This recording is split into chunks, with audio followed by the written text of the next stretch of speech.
2025년 4월 9일 수요일 새벽입니다. 하나님 말씀은 창세기 37장 18절에서 24절입니다. 요셉이 그들에게 가까이 오기 전에 그들이 요셉을 멀리서 보고 죽이기를 꾀하여 서로 이르되 꿈꾸는 자가 오는도다. 자, 그를 죽여 한 구덩이에 던지고 우리가 말하기를 악한 짐승이 그를 잡아먹었다 하자. 그의 꿈이 어떻게 되는지를 우리가 볼 것이니라 하는지라. 르우벤이 듣고 요셉을 그들의 손에서 구원하려 하여 이르되 우리가 그의 생명은 해치지 말자. 르우벤이 또 그들에게 이르되 피를 흘리지 말라.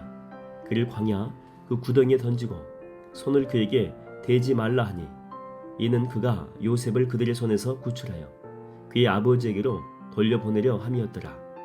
요셉이 형들에게 이르매 그의 형들이 요셉의 옷 곧 그가 입은 채색 옷을 벗기고 그를 잡아 구덩이에 던지니 그 구덩이는 빈 것이라.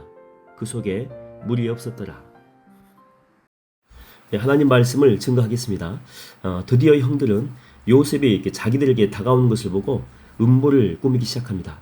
죽여서 구덩이에 넣자라고 이야기를 하죠. 그러나 이제 큰형 그 르우벤의 반대로 구덩이에 그냥 넣기만 하자 이렇게 이야기를 합니다. 죽이지 말고.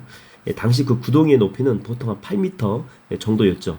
물이 없을 때는 감옥으로 썼고 또 물이 있었을 때는 물 저장 탱크로 활용을 했습니다.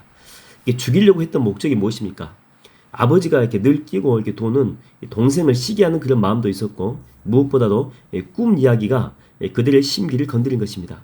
그래서 정말 뭐 지가 이야기한 대로 꿈대로 이루어지는지 한번 보자는 거죠. 다시 말하면 꿈대로 절대 이루지 못하도록 방해하는 것이었습니다. 그래서 처음에는 죽이려고 했고 그것이 좀 심한 것 같다고 판단해가지고 웅덩이에 가두게 되고 나중에는 이집트로 가는 상인에게 노예로 팔게 되죠. 요셉이 꾼 꿈에서 점점 멀어지게 하려는 그런 의도입니다. 그러나 그들의 행동은요, 아이러니하게도 결국에는 요셉이 그 꿈을 이루는데 발판의 역할을 하게 되었다고 하는 거죠. 여러분, 마귀는 우리가 십자가를 지고 주님의 길을 따르지 못하게 방해합니다. 그래서 십자가의 크기를 막 늘려요. 처음에는 목걸이 정도의 작은 십자가 하나 걸고 우리는 다 출발하죠. 이 정도 십자가는 감당할 수 있지. 근데 그렇게 가는데 마귀가 우리를 내버려 둘 리가 없죠. 가다가 이제 조금 더 십자가의 크기를 크게 만듭니다. 우리 그 위에 천장에 붙어있죠. 형광등. 이 형광등 정도의 십자가를 우리 가운데 주는 거죠. 너 이래도 갈래? 우리를 협박하는 것입니다. 뭐 그래도 형광등 정도는 우리가 또 걸어갈 수 있지 않겠습니까? 그래서 계속 걸어갑니다. 그런데 이제는요, 이 마귀가 최후의 방법으로 예수님이 지고 가셨던 큰 십자가 있죠. 그것을 이제 우리 가운데 지우는 거죠. 너 이래도 갈 거냐? 우리를 방해하는 것입니다. 주님의 길을 걷지 못하게 고난을 주는 거죠. 너 이거 지고 가다가는 중간에 탈진해가지고 죽는다. 너 절대 못 가. 그런데 우리는 그 십자가를 지고 끝까지 갑니다. 그리고 거의 천국문에 다다랐을 무렵에 이쪽과 이 천국 사이에는요, 큰 구렁이 있죠. 근데 우리는 그 구렁을 건너가지고 천국문에 갈 수가 있습니다. 마귀가 우리를 넘어뜨리려고 준 그 십자가 있죠, 십자가. 이게 바로 이쪽과 천국을 잇는 다리가 돼가지고 건너갈 수가 있다라고 하는 것이죠.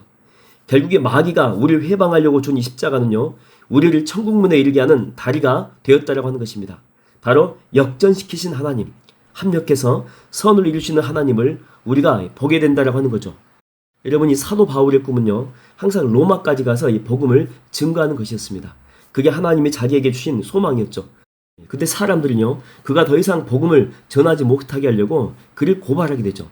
그래서 이 가이사랴 감옥에 감금시켜가지고 로마에 가서 복음 증거하지 못하게 막아버립니다.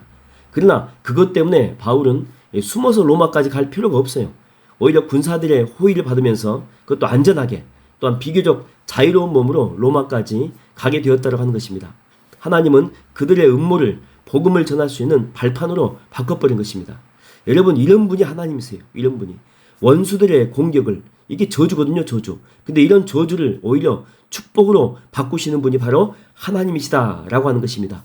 역전의 용사가 하나님이십니다. 여러분, 닉 부이치치라고 하는 사람 아십니까? 이 사람은 1982년도에 호주의 그 브리즈번에서 이렇게 태어났죠. 근데 그날 이제 산부인과에 있던 이 부모가 충격을 받습니다. 왜냐하면 이 아이에게는 팔도 다리도 없었던 거죠. 의학적으로는 사지 지절증이라고 하는 희귀질환병입니다. 이렇게 태어날 확률 자체가 수백만 분의 1에 불과하다고 하죠. 당연히 이 아이는 자라면서 놀림감이 될 수밖에 없었습니다. 그리고 밤마다 자기 속에서 막 이런 소리가 들리는 거예요. 너는 하나님이 만든 게 아니고 죄 때문에 이렇게 태어난 거다. 너는 저주받은 자식이다. 마귀의 속삭임이죠. 근데 이 속삭임 때문에 욕조에 몸을 던져가지고 자살까지는 시도하게 됩니다. 저주받은 이 몸, 저주받은 인생이죠. 이 몸으로 내가 뭘 할 수 있겠어? 이렇게 생각한 것입니다. 그러나 닉이 결정적으로 이 마음을 돌이킨 것은 어느 날 그는 요한복음 9장 3절의 말씀을 읽게 되죠.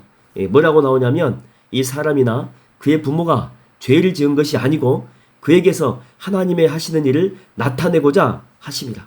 그에게서 하나님이 하시는 일을 나타내고자 하심이라. 그래 맞다. 하나님이 전능하신 분이신데 내가 비록 이런 모습을 하고 있어도 나는 충분히 주의 영광을 위해 살 수가 있지. 그래서 그는 친구들의 따돌림을 더 이상 아랑곳하지 않습니다. 신경 쓰지 않고 정말 열심히 공부하게 되죠. 그래서 그는 고등학교를 전교수석으로 졸업하게 되고 퀸즈에 있는 국립대학교에 회계학 전공으로 입학하게 되고 나중에 졸업해서 기업체에서 회계사로 일하게 됩니다. 그런 후에 그는요 결혼도 하게 되고 자녀도 낳고 자기와 같은 장애인을 위한 단체도 설립하게 되고 전 세계 수많은 사람들에게 영감을 주는 강연자로 활동하게 됩니다. 저주라고 생각했던 자기의 인생이 축복이고 은혜로 바꿔버린 것이죠. 저는 여러분의 삶도 마찬가지로 생각해요. 비록 지금 저주라고 생각하는 게 있을지 모르겠습니다. 이것 때문에 힘들어가지고 밤잠 이루지 못하는 그런 분이 있을지 모르겠어요. 그럼에도 여러분 포기하지 마십시오. 낙심하지 마십시오. 반드시 주님은 합력해서 여러분의 삶의 선을 이루실 줄로 믿습니다. 요셉의 이야기는요, 옷들의 행진이 옷들의 행진. 처음에는 채색 옷을 입었죠. 그러다가 나중에 이 채색 옷이 벗겨지고 노예의 옷을 입습니다. 그러다가 나중에 보디발의 집에서는 집사의 옷을 입게 되고 또 나중에는요, 또 감옥 가잖아요. 죄수의 옷을 입게 됩니다. 그리고 난 다음에는 나중에는 총리의 옷을 입게 되죠. 여러분 하나님은 가끔 우리의 채색 옷을 벗기실 때가 있어요. 그래서 때때로 고통의 옷을 입힐 때도 있죠. 그러나 요셉이 마침내 총리의 옷을 입었듯이 하나님은 우리에게도 결국에는 최고의 옷을 입혀 주실 줄로 믿습니다. 할렐루야.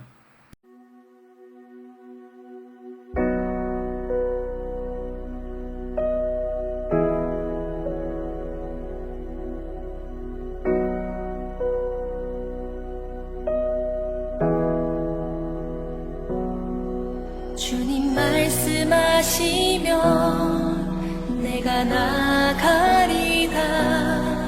주님 뜻이 아니면 내가 멈춰서리다. 나의 가고 서는 것 주님 뜻에 있으니 오 주님 나를 이끄소서. 주님 말씀하시면 내가 나가리다. 주님 뜻이 아니면 내가 멈춰서리다. 나의 가고 서는 것 주님 뜻에 있으니 오 주님 나를 이끄소서. 뜻하신 그곳에 나 있기 원합니다.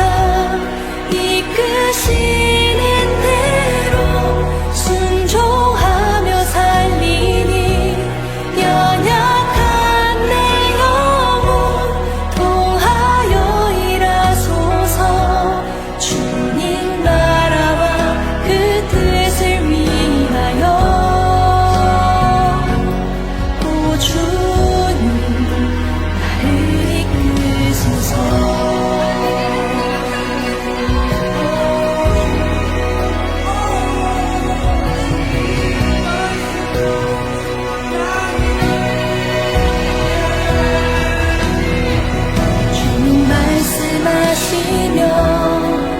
내가 나가리다. 주님 뜻이 아니면 내가 멈춰서리다.